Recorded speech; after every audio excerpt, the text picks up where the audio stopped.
tá, gente? Voltamos aí na nossa questão do IPI, na base de cálculo do ICMS, eu trouxe para vocês aqui, e a gente vai ter que dar uma ênfase aqui nesse negócio, tá? É muito importante isso, eu vou trazer o exemplo para vocês, a gente vai fazer um exemplinho aqui prático de como isso acontece, de como é que fica a nota fiscal do ICMS. E é muito importante que a gente tenha esses 3 requisitos na ponta da língua, porque toda questão que tu vai fazer, que ele mencionar IPI, tu vai ter que fazer essa avaliação. A primeira avaliação que tu vai ter que fazer é essa daqui, ó. A operação é fato gerador tanto de IPI quanto de ICMS. Ele geralmente diz que a empresa A, industrial ou equiparada industrial, dá a saída de produto industrializado. Então, nesse caso, essa primeira operação ela vai ser fato gerador do IPI e também fato gerador do ICMS. Os dois são contribuintes do ICMS, tem que levar isso em consideração, porque ele vai ter que te dizer que é uma compra para uma nova operação ou para a industrialização, e esse tem que ser o final, o destino. Esse desenhozinho aqui me ajuda muito, ó. Eu faço sempre um desenhozinho assim, ó, que é A, B e essa saída aqui, uma industrialização. E aqui eu ponho indústria, porque tem que ser FG do IPI, FG do ICMS. Esse cara aqui, por isso, vai ser contribuinte do ICMS, esse aqui também vai ser contribuinte do ICMS. E aqui nós vamos ter uma nova operação, ou uma industrialização. Se isso tudo acontecer, o IPI tá fora da base de cálculo do ICMS. Isso aqui tem que estar na ponta da tua língua, esses três itens aqui, tá na ponta da tua língua, porque se isso acontecer, o IPI vai sair fora da base de cálculo do ICMS. Olha aqui, vem comigo para o exemplo. Olha a situação. A indústria Guri Martim fabrica bola de futebol e vende R$ 1.000 em mercadorias para o atacado desde Canoas, que irá revender o produto para o comércio da região canoense. Primeira coisa que a gente tem que fazer, vamos fazer a historinha aqui. Empresa Guri, que é uma indústria, vende bolas de futebol, R$ 1.000 em bolas para a empresa Daisy. Guri é contribuinte do ICMS? Sim, é contribuinte, porque dá saída em mercadoria. Daisy é contribuinte do ICMS? É contribuinte. Por quê? O que ela vai fazer com essas bolas de futebol? Ela vai revender. Revenda. É uma nova operação de comercialização. Vai comercializar. Vai continuar o ciclo econômico aqui. Então é isso que vai acontecer. Então nesse caso, gente, aqui, a primeira coisa que a gente tem que saber, o IPI não integra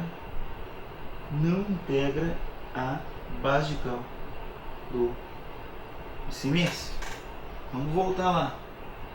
Ele diz que o IPI sobre tais produtos é de 10% e o ICMS é de 17%. Como é que nós vamos fazer, regra geral, a nossa nota fiscal? Nossa nota fiscal vai ser assim. Olha uma barbadinha aqui para vocês. Venda de mercadorias. Venda. Tá difícil. Venda de mercadorias. R$ 1.000.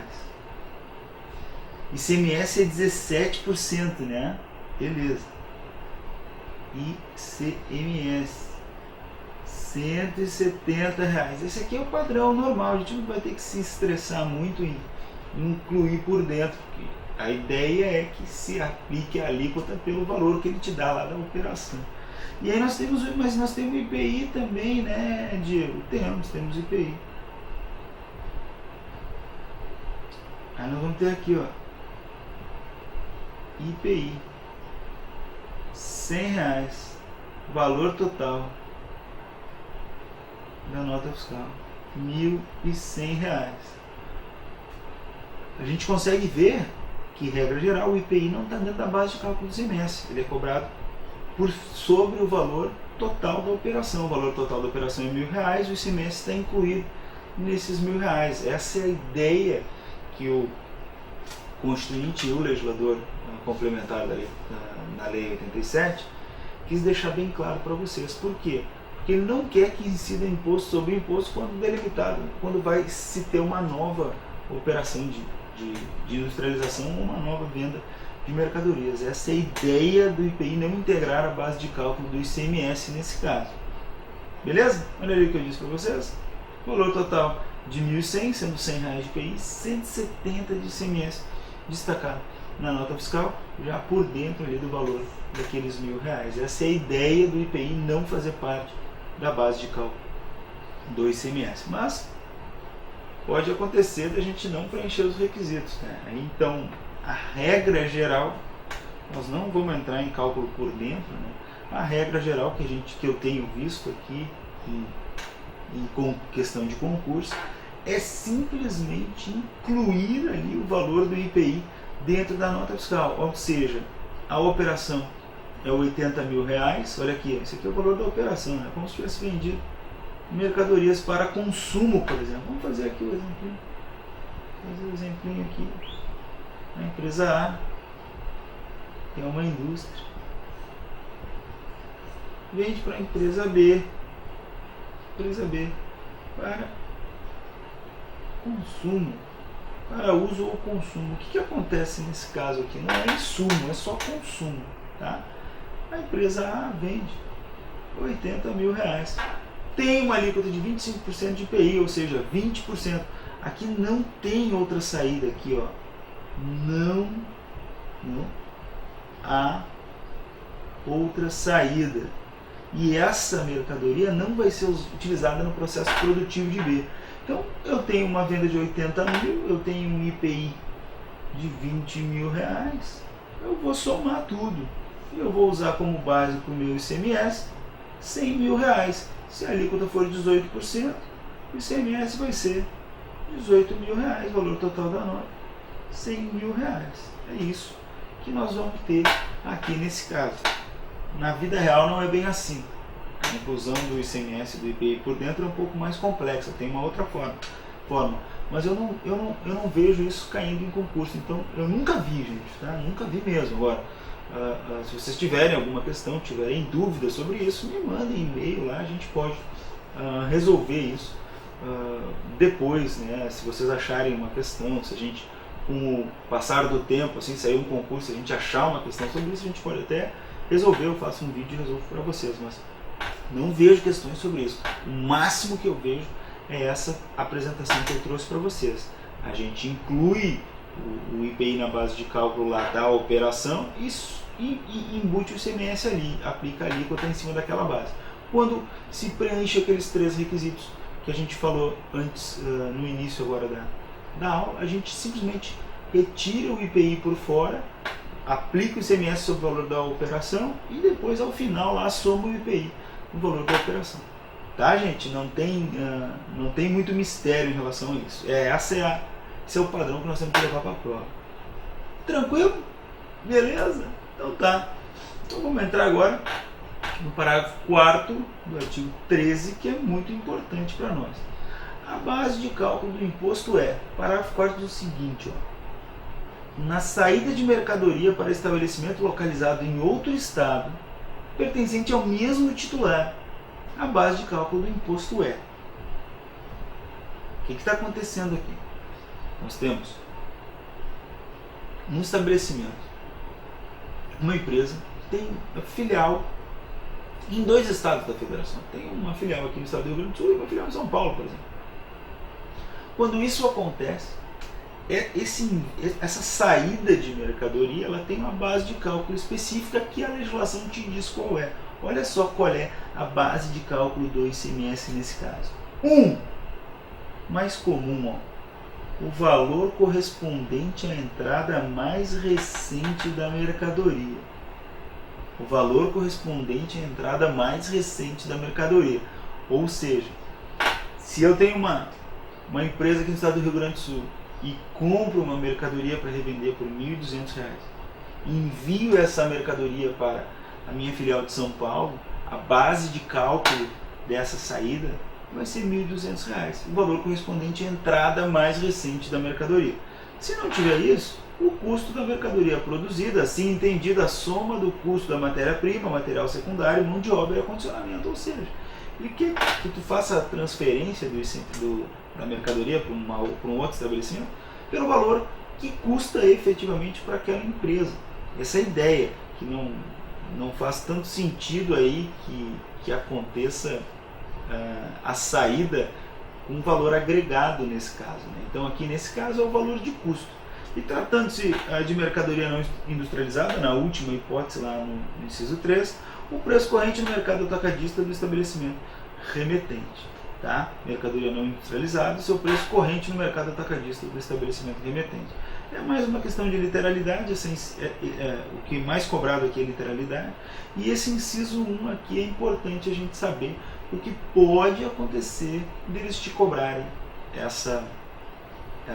esse dispositivo numa questão que envolva cálculo. E aí tu tem que saber que o envio de um estabelecimento para outro estabelecimento em outro estado vai utilizar o valor da entrada mais recente. Eu trouxe um desenhozinho aqui para tentar explicar para vocês qual é que é a sistemática, qual é que é a logística disso aqui. Primeiro nós vamos falar sobre uma ideia um pouco mais complexa que vai entrar no nosso próximo módulo, que é a questão do diferimento.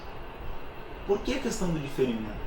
E por que a lei complementar ela só traz a delimitação para outro estado? Olha só, porque regra geral, dentro do estado, essa operação de envio de mercadoria de uma filial, a saída de mercadoria de um estabelecimento para outro do mesmo titular, regra geral, vocês lembram que a gente falou que teve um monte de controvérsia relativamente a isso, se vier a literalidade, a gente tem que levar em consideração a literalidade, mas quando a gente trabalha a questão de legislação tributária, a maioria dos regulamentos, eles tratam essa situação como uma hipótese de diferimento.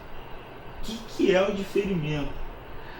O pagamento do tributo ele fica diferido para outra etapa, para o outro momento, para outra saída. Quando a gente for estudar o cálculo do ICMS, eu vou fazer um exemplo numérico para vocês de o que é o diferimento. O diferimento, na realidade, não gera carga tributária, mas aqui, efetivamente, o diferimento é diferente. Diferimento, vou botar aqui, diferimento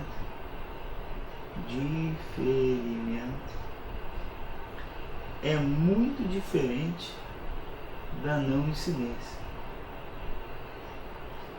ou da isenção. Por quê?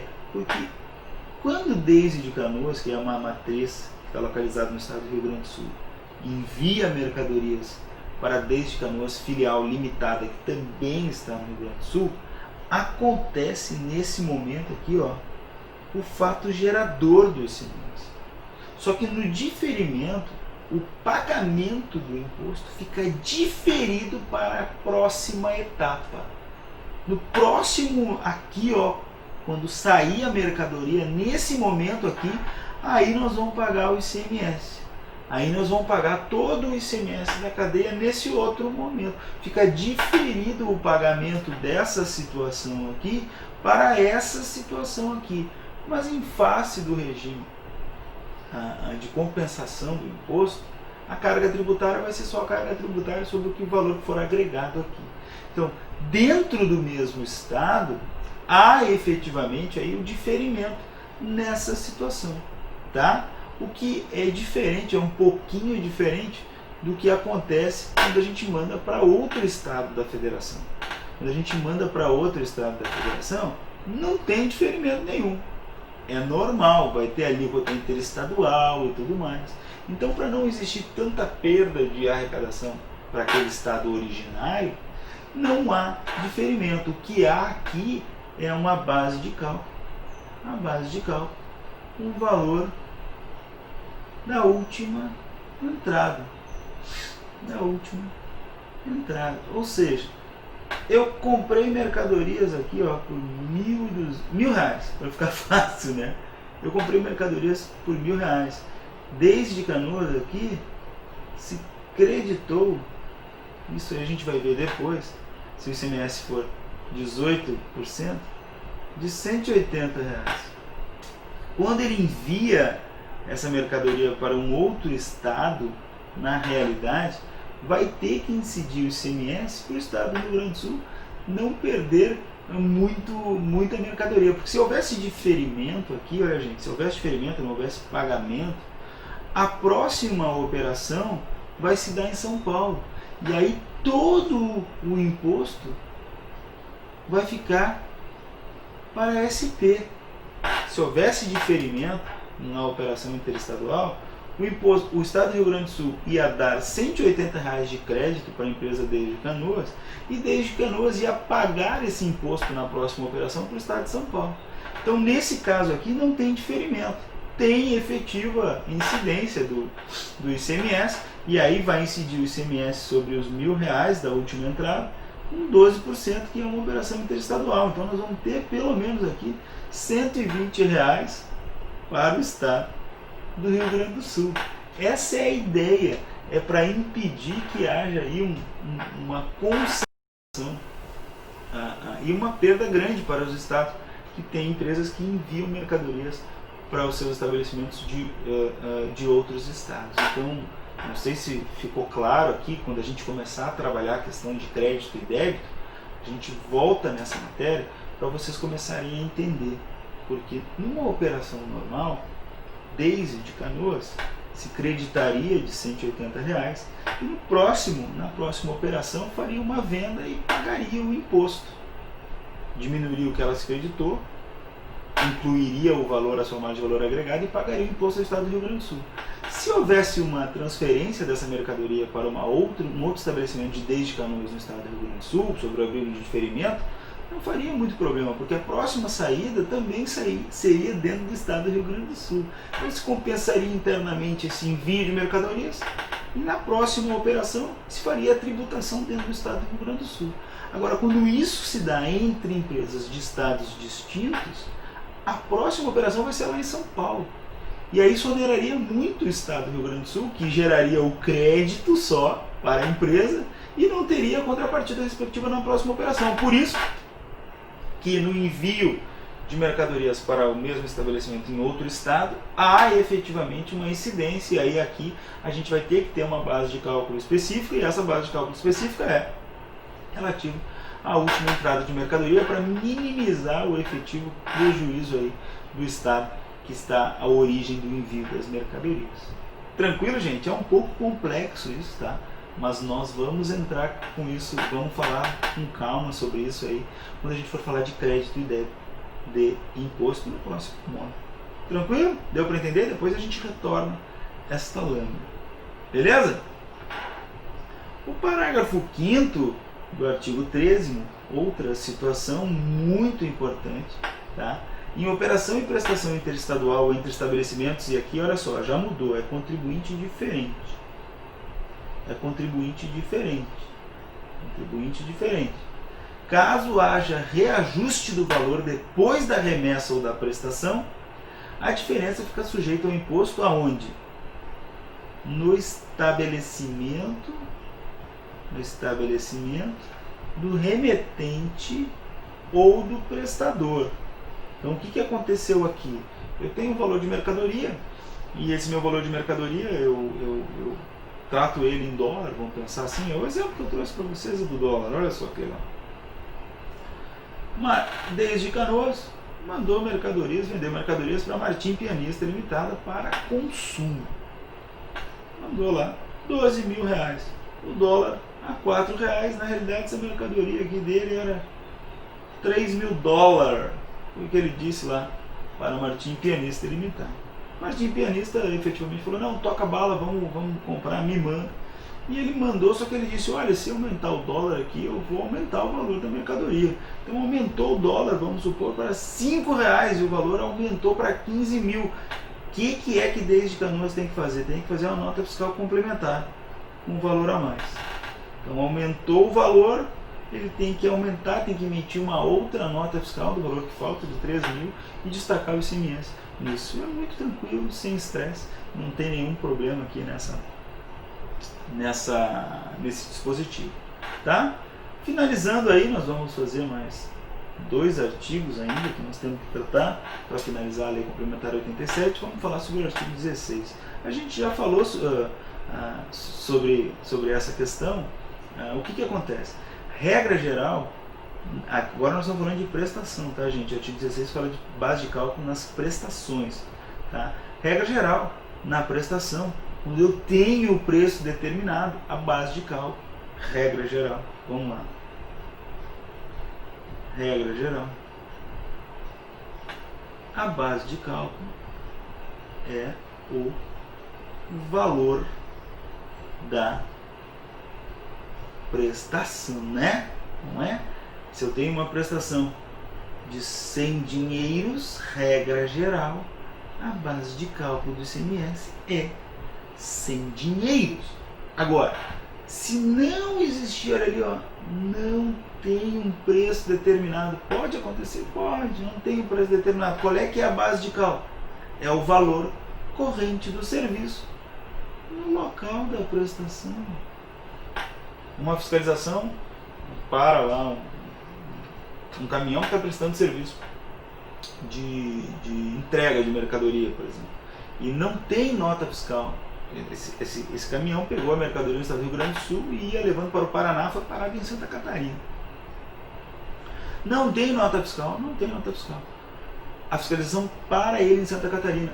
O valor do frete no estado do Rio Grande do Sul, média, é R$100. Mas se ele estiver lá em Santa Catarina, qual é o local da prestação? É Santa Catarina, é onde se encontra. E se lá for 200, a fiscalização vai atribuir lá o valor de R$200 em face do artigo 16 da Lei Complementar 87. Deu para entender isso tranquilo? Essa é a ideia. Se eu não tenho o valor determinado, a base de cálculo do imposto é o valor corrente do serviço no local da prestação. E por isso que a gente tem que saber lá, quando acontece o fato gerador, qual é o local da prestação, para a gente poder delimitar essas questões aí da Lei Complementar 87. Beleza? O artigo 16 bem tranquilo também. Ah, beleza, eu já sei até qual é a lâmina que vem depois. E aí, para finalizar agora, nós vamos falar do artigo 17, finalizar o nosso módulo da Lei Complementar 87, nosso primeiro módulo da Lei Complementar 87. Lembrem bem que nós ainda vamos falar de outros artigos da Lei Complementar 87 em outros 2 módulos. Nós vamos falar sobre cálculo de imposto e sobre substituição tributária. Tá? Então não se apavorem, ainda há coisas que nós vamos trabalhar da Lei Complementar 87. Então aqui no artigo 17 nós vamos primeiro marcar o que eu acho mais importante, porque esse artigo aqui tem algumas peculiaridades, depois eu vou explicar para vocês. Tá? Olha só, quando o valor do frete cobrado por estabelecimento pertencente ao mesmo titular da mercadoria, primeira situação, mesmo titular da mercadoria, ou por outro estabelecimento de empresa que com aquele mantenha relação de interdependência, a primeira coisa que tu tem que levar em consideração aqui é que o frete, nesse caso, é cobrado por uma empresa que possui ligação com a empresa que faz a venda da mercadoria. Então é aquele caso onde o indivíduo tem 2 empresas. Uma empresa ele faz a venda de mercadoria, e na outra empresa ele faz prestação de serviço de transporte. Pode acontecer isso? Pode. Ele não está levando a mercadoria no seu próprio veículo, não, ele está contratando uma outra empresa. Só que essa outra empresa também é dele ou tem relação de interdependência com ele. Quando este frete exceder os níveis normais de preços em vigor no mercado local para serviço semelhante, constante de tabela elaborada pelos órgãos competentes, o valor excedente será havido como parte do preço da mercadoria. Esse artigo 17 é um artigo que consegue evitar a burla ao valor da operação. Ou seja, como regra geral as alíquotas de frete são um pouco menores que a alíquota do valor de operação de mercadorias, o que ele está querendo fazer aqui é evitar que o indivíduo venda uma mercadoria subfaturada e cobre essa diferença no valor do frete. Então ele vende uma mercadoria que seria R$1.000 por R$500 e ao invés de cobrar um frete de R$50, cobra um frete de R$550 para ter uma carga de ICMS distinta, menor em parte da operação de mercadoria. Então ele está dizendo aqui, não, olha aqui, ó, tu quer ter uma empresa de prestação de serviço de transportes, tudo bem, mas tu tem que cobrar o mesmo valor de mercado que todo mundo cobra. Olha aqui o exemplo que eu trouxe para vocês. Daisy de Canoas Limitada vende uma mercadoria por R$120 o valor da operação para Diego Mané, que está lá em Porto Alegre, e contrata a Guri Transportes Limitada para fazer essa entrega. A entrega de mercadoria, na realidade, Guri cobra de Daisy, cobra de Daisy, porque é CIF, R$40. Cobra R$40 para fazer essa entrega. Só que o valor de mercado é R$20. É R$20. O que acontece aqui? Regra geral, esse valor está superfaturado. O valor da mercadoria, muito provavelmente, deveria ser R$140. 140 e não 120, o que a legislação diz. Olha lá, vamos voltar. Olha lá. O valor excedente, olha aqui, o valor excedente será havido como parte do preço da mercadoria. Ou seja, esse valor que excedeu o preço corrente vai ser agregado ali na base de cálculo do ICMS do valor da operação. Por quê? Porque Guri Transportes Limitada tem uma relação de interdependência com Daisy de Canoas Limitada. Guri Transportes tem uma relação de interdependência com Daisy de Canoas Limitada. Beleza? Vamos finalizar aqui esse módulo antes que acabe o nosso tempo e depois a gente volta aí mais um pouquinho para terminar o módulo 3. Tá bom, gente?